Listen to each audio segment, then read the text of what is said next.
bonapartismo sui generis girados a izquierda. ¿Qué actitud habría que tener entonces frente a estos regímenes y sus medidas que efectivamente cuentan con gran apoyo de masas y acuden a movilizarlas? Trotsky dirá que, por supuesto, hay que defender plenamente el derecho de la nación a tomar todas las medidas que considere necesarias contra los capitales imperialistas.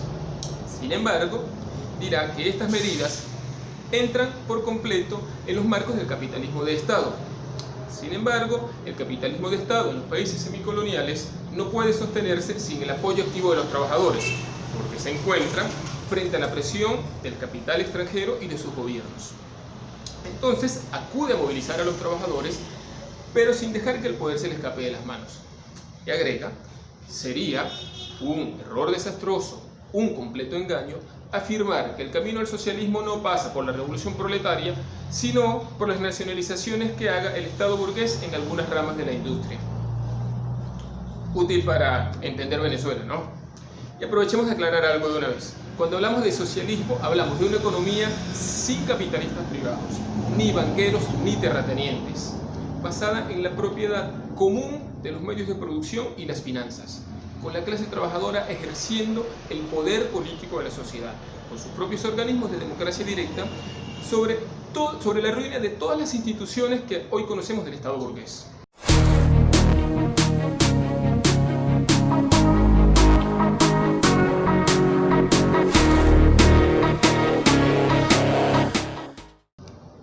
Pero esa elevación de la clase trabajadora a clase gobernante y la supresión de la explotación capitalista no están en los planes de estos proyectos.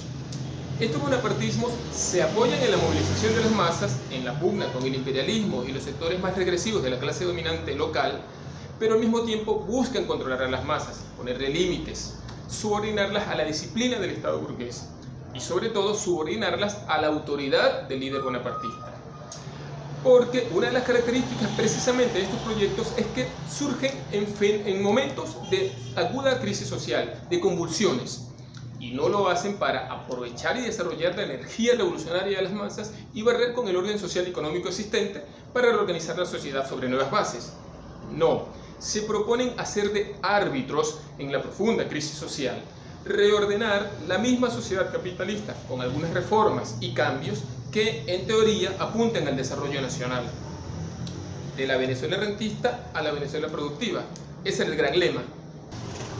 Aquí el chavismo, como todos sabemos, surge en medio de la profunda crisis económica, política y social de los 90. Con el Estado burgués resquebrajado, sus instituciones sumidas en una profunda ilegitimidad ante la población y con los trabajadores, los estudiantes y sectores populares protagonizando un ascenso de luchas.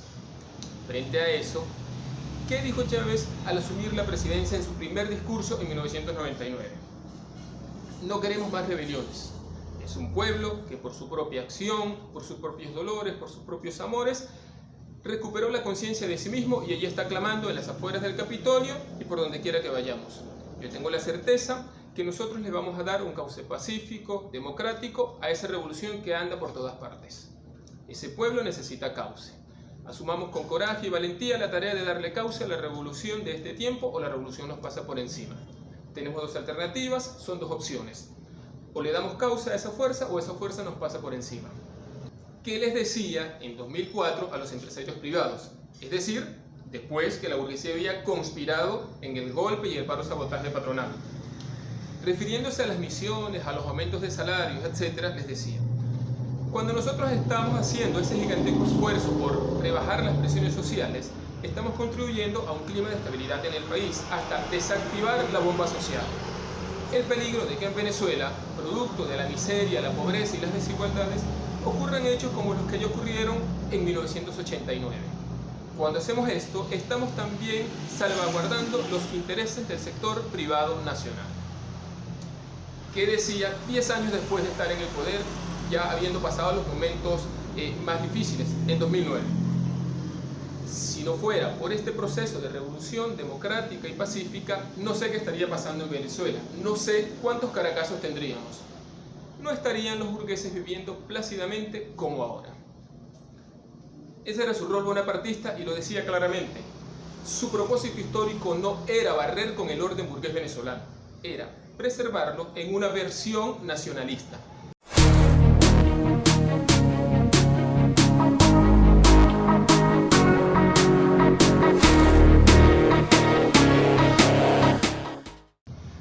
eso, cada vez que un sector de trabajadores dio un paso más allá de lo que quería el gobierno o que con sus luchas enfrentaban al Estado, Chávez y su gobierno respondieron con mano dura, desarticulando esos procesos.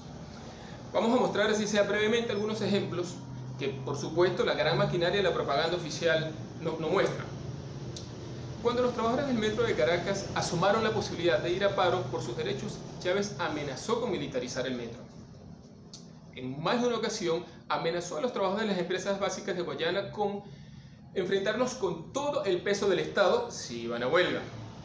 Cuando en 2009 los obreros de la Mitsubishi tomaron la empresa en rechazo a los despidos, el gobierno de Chávez se puso del lado del capital imperialista japonés. Con una brutal represión asesinaron a 2 obreros. Amenazaron con meterles la Guardia Nacional si los trabajadores no desalojaban. Luego del desalojo, el gobierno aprobó todos los despidos que la transnacional imperialista exigía, incluyendo la desarticulación del sindicato que había dirigido la lucha.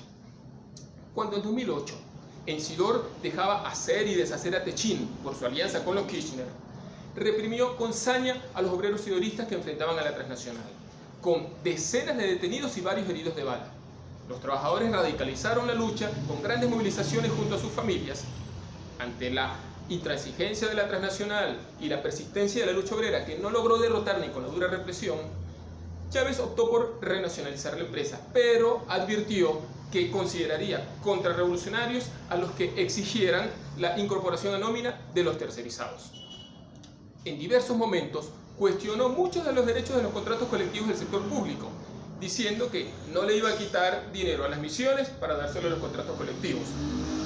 Es decir, que si no había plata para los pobres, era responsabilidad de los derechos obreros, en lugar de señalar el dedo sobre la gran tajada que se llevaban los capitalistas privados, tanto nacionales como extranjeros, o la fiesta de la fuga de dólares que bajo sus propias narices hacían los empresarios y altos burócratas de su entorno. Cuando en 2007 en Puerto La Cruz los obreros petroleros se movilizaron por su contrato colectivo, esos mismos obreros que habían enfrentado ejemplarmente el paro sabotaje imperialista de 2002, el gobierno respondió con represión, perdigonazos y hasta un herido de bala. Cuando hubo experiencias verdaderas de control obrero, donde los trabajadores querían gestionar ellos las fábricas y no burócratas nombrados por el gobierno de Chávez les negó el apoyo, los aisló económicamente e incluso los reprimió, como en Sanitarios Maracay.